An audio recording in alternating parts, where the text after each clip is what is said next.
I became aware of Halftime and Halftime Institute by meeting with Bob on a totally different matter at first. Chris and I started Executives in Action, and it was kind of like a halftime type thing for us. It really fulfilled us. We met with Bob and we talked about Executives in Action, and then we learned more and more about Halftime, and he gave us his book and talked about what happens here. And so it was such a blessing, because it was we didn't know what to expect. Sure. Yeah, and became hooked. The premise is we take executives that are in transition for whatever reason. Maybe they've been let go, maybe they're looking for something else to do, and so they take retirement, so to speak. But there's a void, right, for whatever reason. Sure. And we've paired them with nonprofits, and we said, these executives that we're finding in transition, we know what they do could be really powerful for this agency or that agency. Mm-hmm. So let's figure out how we really package this and really develop it into a nonprofit organization. And so with some help, we've done that. It's a life changer, and prior to coming to the Halftime Institute, as Chris would attest, I was all over the map, and there's just so many things I wanted to get involved in or wanted to do, but I didn't know how to tie it all in, and kind of getting frustrated and or just spinning my wheels, doing too much but not doing anything really good, not anything significant.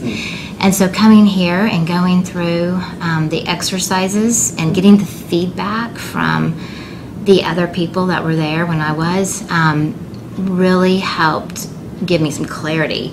And that, with some prayer and talking to Chris, kind of changed some of the business ideas that we had. Consistent with her compassion, there was nothing that wasn't worth some time or attention. And when everything demands time or attention, you really can't make a difference. Back to what we were detailing earlier, that we really want to try to make a difference. We feel like we've been called to try to do that.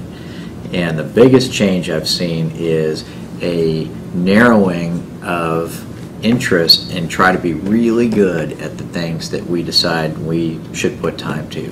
Focus, focus, focus.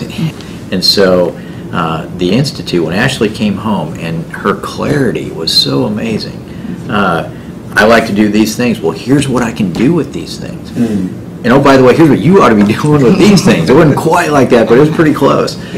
Halftime put it all together too with the biblical basis, because really understanding how God designed us each individually. I mean, we know that, but then when you put it in the context of what you do with your life, it just came together. It really came together.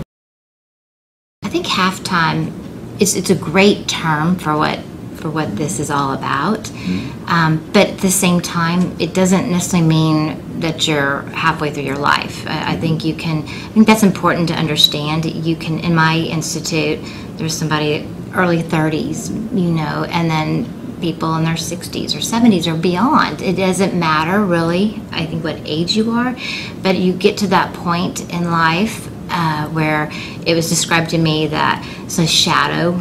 It's like a shadow that kind of follows you around, and you walk a couple steps and you kind of forget about it, and then you pause and you look, and that shadow's still there. So it's that feeling that's just, there's still something there. There's still something you need to be doing, and when you have that, and you may be happy in your job, you may love your family, everything may be okay and going fine, but there's just something missing. That's the way I felt, at least personally, and I know a lot of people go through that. It's not a crisis, it's not a midlife crisis, it's not a job crisis. It just means there's something more significant. I do think maybe there's a prerequisite that's a Christian man or woman, and somebody of any age that has felt like they've done something. It doesn't have to mean they've made a bunch of money, but if you're a successful baseball coach, if you're this or that, but you feel called to do something else and you're not sure what it is, well, maybe it's going to the inner city and teaching baseball to the inner city youth. Whatever it is, It's being around like-minded people that can be advisors in the context of the Halftime Institute. I think every person needs to know that they were designed specifically and wonderfully and individually by God. Every person. And it doesn't matter what your talent, your strength, we're all going to go through a time where if that's not met or we're not recognizing what that is that God designed us for, we may feel a void, we may feel something missing. So it applies to everyone. At some point in your life, you realize it. We have been called to do something, and Halftime helps you put in a box what that is. It helps define what that is, and it helps really set a roadmap for one to follow to achieve what we've been called to do, what that person has been called to do. The perhaps less obvious reason why Halftime is so important is what we've been called to do is surely going to touch the lives of others. And what a disservice that would be to have not followed through on that and not touched the lives that have been, in essence, waiting for you to answer your calling. I would definitely encourage women to go through the program. It's not male dominated. I mean, there are plenty of men going through it, and I think men in general might be more comfortable